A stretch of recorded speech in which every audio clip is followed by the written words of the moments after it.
Hello there. Hello, everyone. Hello, Amy, Evelyn, Mary, and Ellen. You were the first 4 ones up today. I hope you're all very well. I hope everyone's very well. And we have 2 more days on Siddhartha. And then we'll have a short story. And then next week we'll have a new book. I've received a bunch of suggestions about new books, and I am deciding on which one.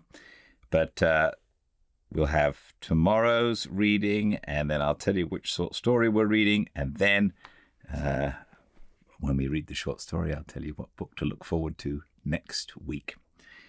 So let's continue, shall we, with the first part of the final chapter. Welcome to a fireside reading of Siddhartha by Hermann Hesse, Chapter 12, Govinda, Part 1.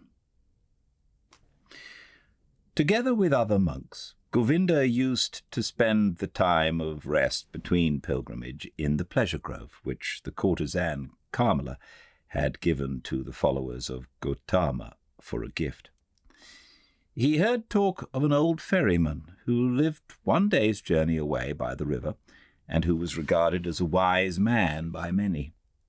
When Govinda went back on his way, he chose the path to the ferry, eager to see the ferryman, because though he had lived his entire life by the rules, though he was also looked upon with veneration by the younger monks on account of his age and his modesty, the restlessness and the searching still had not perished from his heart.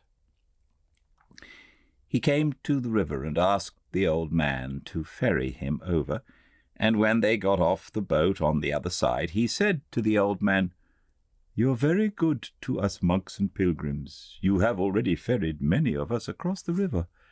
Aren't you, too, ferryman, a searcher for the right path?"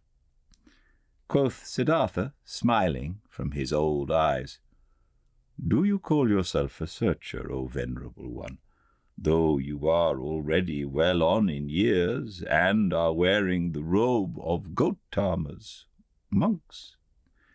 "It's true, I'm old," spoke Govinda, "but I haven't stopped searching. Never I'll stop searching. This seems to be my destiny. You too, so it seems to me, have been searching. Would you like to tell me something, O honorable one?" Quoth Siddhartha, "What should I possibly have to tell you, O venerable one? Perhaps that you're searching far too much, that in all that searching you don't find the time for finding." "How come?" asked Govinda.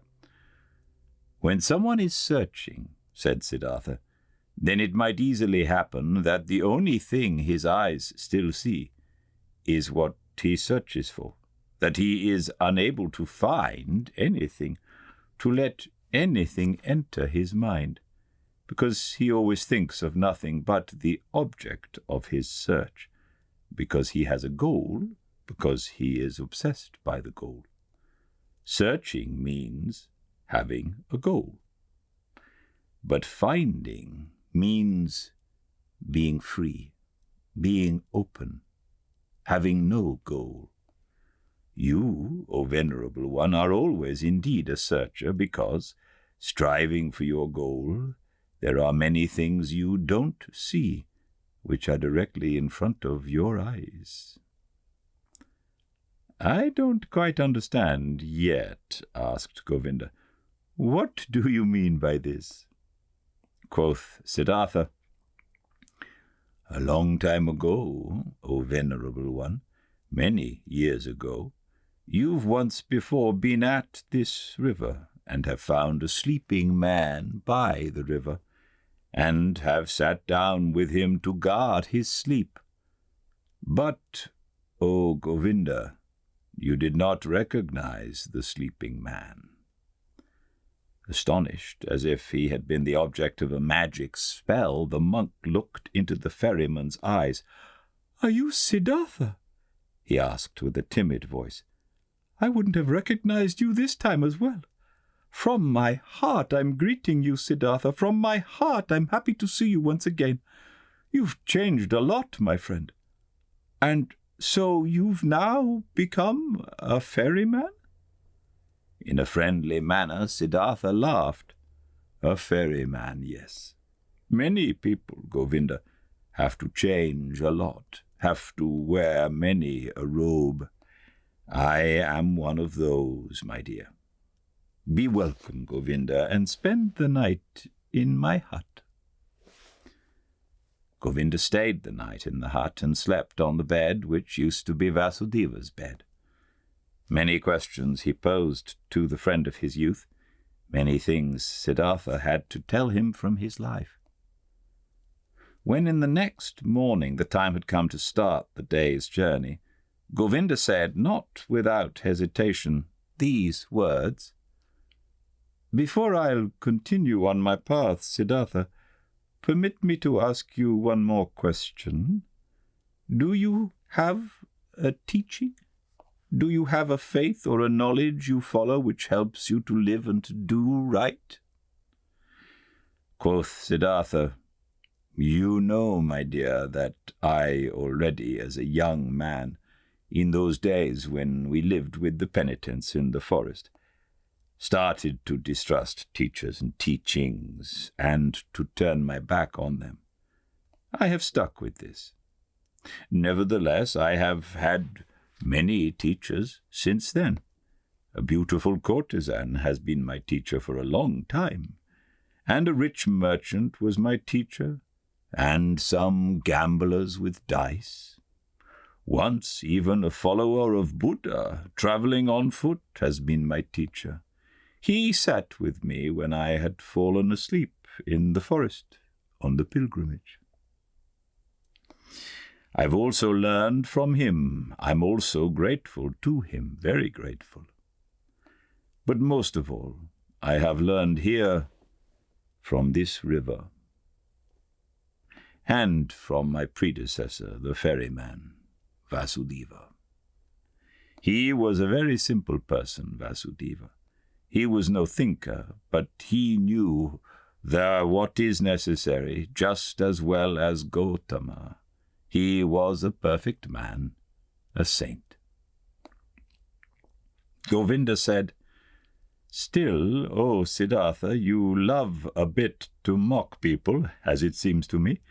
I believe in you and know that you haven't followed a teacher, but haven't you found something by yourself? Though you found no teachings, you still found certain thoughts, certain insights, which are your own and which help you to live.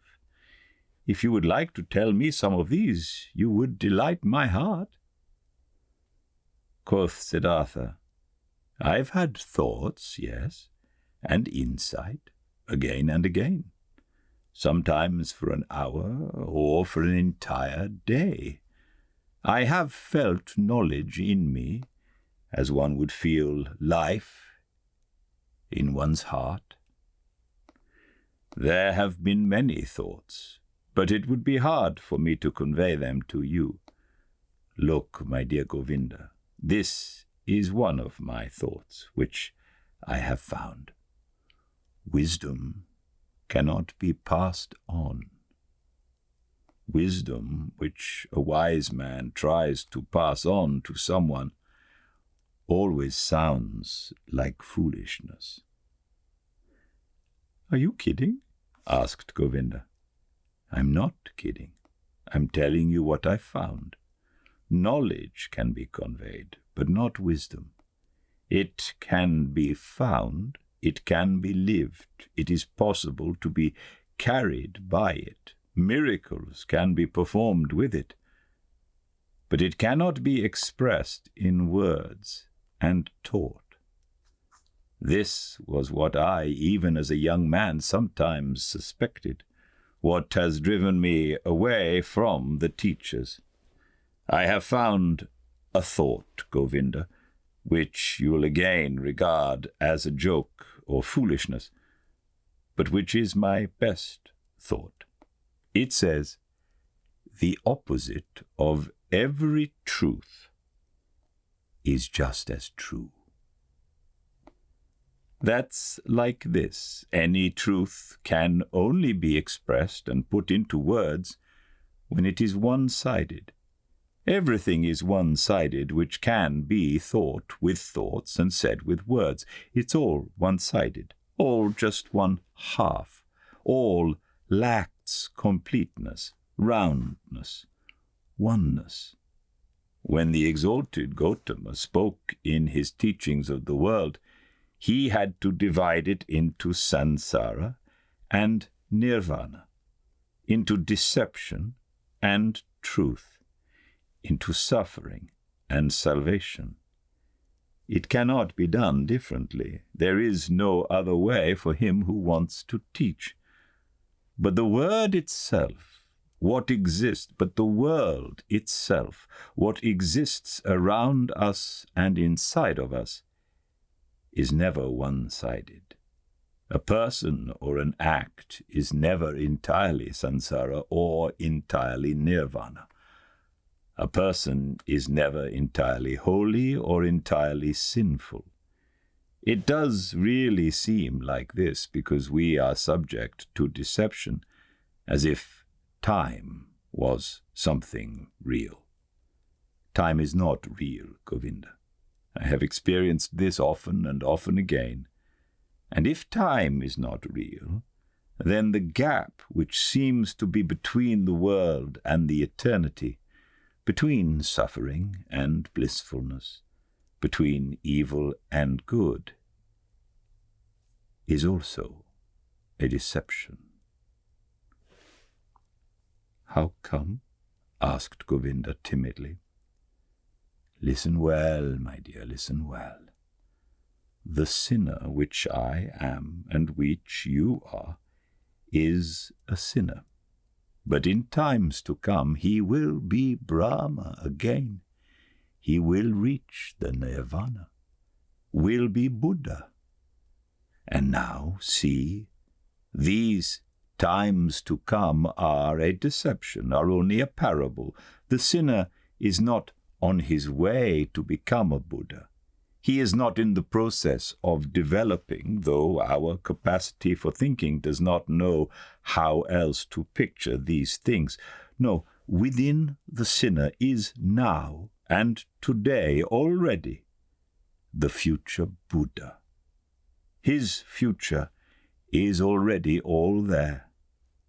You have to worship him in you, in everyone, the Buddha, which is coming into being, the possible, the hidden Buddha. The world, my friend Govinda, is not imperfect, or on a slow path toward perfection. No, it is perfect in every moment. All sin already carries the divine forgiveness in itself. All small children already have the old person in themselves.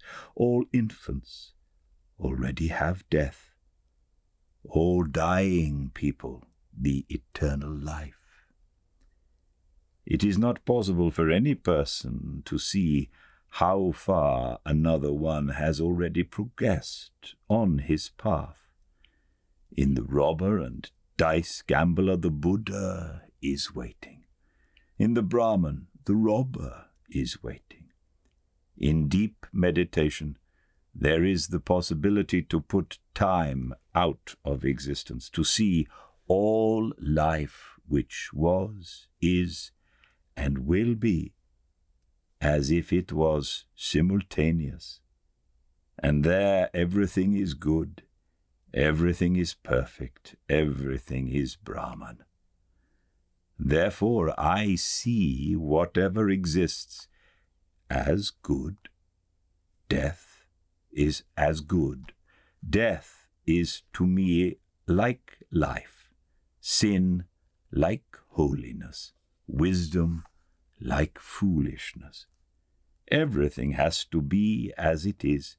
Everything only requires my consent, only my willingness, my loving agreement to be good for me, to be nothing but work for my benefit, to be unable to ever harm me. I have experienced on my body and on my soul that I needed sin very much. I needed lust, the desire for possessions, vanity, and needed the most shameful despair in order to learn how to give up all resistance, in order to learn how to love the world, in order to stop comparing it to some world I wished. I imagined some kind of perfection I had made up, but to leave it as it is, and to love it, and to enjoy being a part of it. These, O Govinda, are some of the thoughts which have come into my mind.